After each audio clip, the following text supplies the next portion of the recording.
Joe, now stop. Oh, that's better. Oh, hello, pretty one. Hello. Hello. So that's the way it's going to be, eh? Hello. Hello. Wonderful. Oh, you have no idea what I have in store for you, my dears. I will teach you a language, perhaps English, or simple basic English. You will have your own crafts, and you'll live in small tree houses, and I'll teach you legends that you came from the stars, that you watch the red men and the white men, and you listen to their speech. And when you're able to take care of yourselves, I'll turn you loose. There'll be Volpla colonies up and down the coast before anyone suspects. And then, my dear, one day, somebody will see a Volpla, and the scientists will observe them. Then the legends will come. Isn't that funny? Don't you think that's terribly funny? Funny.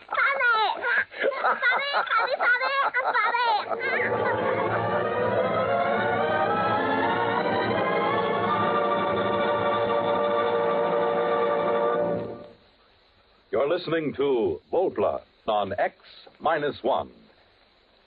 When you drive, have you ever thought there ought to be a law to make driving safer?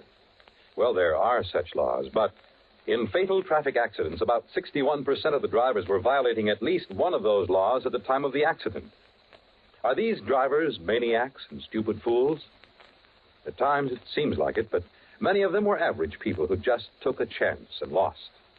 Many of them probably knew they were violating the law at the time, but it gave them a distorted feeling of power to know that they could cheat on the law.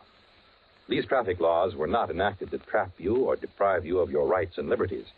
No, they were written into the books for just two reasons: to help you drive safely and to protect you from those who could and would endanger your life if there were no laws. The National Safety Council urges you to back the attack on traffic accidents, stay within the law, and stay alive.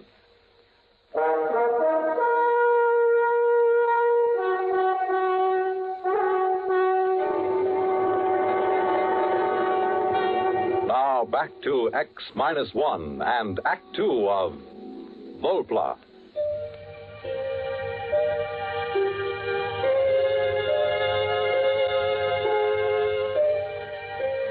I used the metabolic accelerator to cut the Volpla's gestation down to 1 week, and I used it to bring the infants to maturity in 1 month.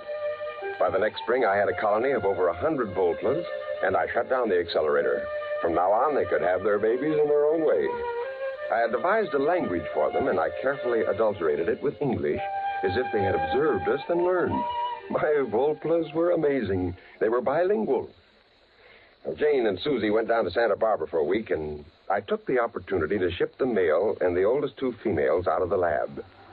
I put them in a jeep beside me and drove to a secluded valley about a mile back on the ranch.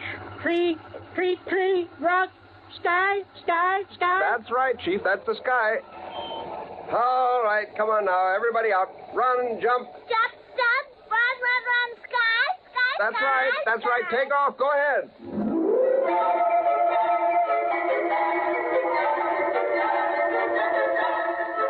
He spent about 2 hours chasing the two girl Volplas around, and then he made a leap for one. And when he spread his arms, his spars snapped out, and those golden planes sheared into the air. Sky. He sailed over her, and he rose up, and he hung in the breeze for a long moment, 3 feet above the ground. Fly. That's right. You can fly. Oh, fly.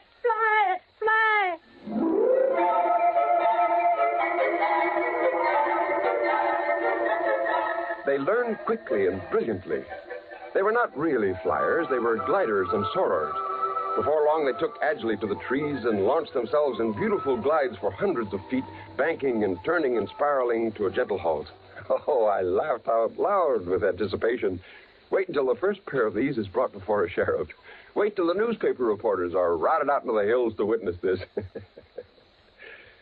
When they were tired, the Volplas lay on their backs with their planes stretched out.